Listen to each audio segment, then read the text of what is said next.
Hey everybody, it's Mike here. Welcome to a new video in Blender. A short video, but nevertheless hopefully a helpful one, right? What I'm going to be talking about is using a 3D space mouse in Blender. Now, first of all, what is a 3D space mouse? Well, it's something looking either like this, or if you have the more extensive version, it would look something like this.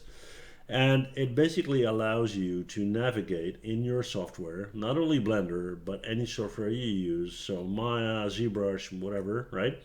And you can very intuitively just move this around. When you get your mouse, there's a tutorial that helps you to get used to it, but I can promise you, you will be able to work with this in seconds. It's so, intuitive, it's simple, right?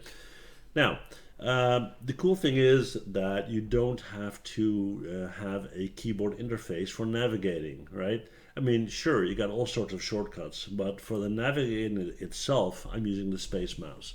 And I particularly like that because I'm coming from my working in Blender, and I kind of don't want to change the settings in Blender to Maya, for the simple reason that I'm making tutorials and a lot of you might want to use the default Blender, right? So there you go. Now, if you are using one of these mouses or mices or whatever it's called, right? You're going to go up to Edit, Preferences, and then under Input there is a tab called NDOF. And here are all the settings that you can set up for your 3D mouse.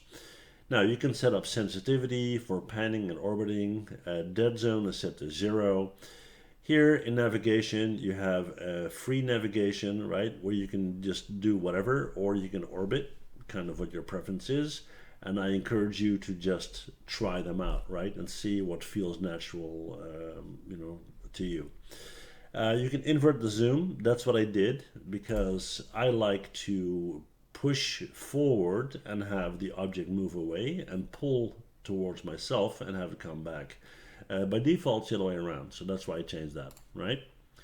Okay, now other than that, you have the option here to swap Y and Z axes, which can be helpful if you are used to calling your vertical axis Y instead of Z, or vice versa, okay?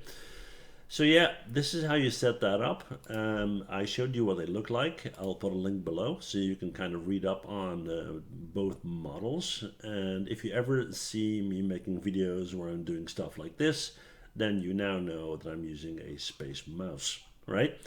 Okay, that's it for this short little video. If you like the Blender series, then make sure you subscribe so you don't miss out on any future videos. And I'll see you guys in the next one. Bye.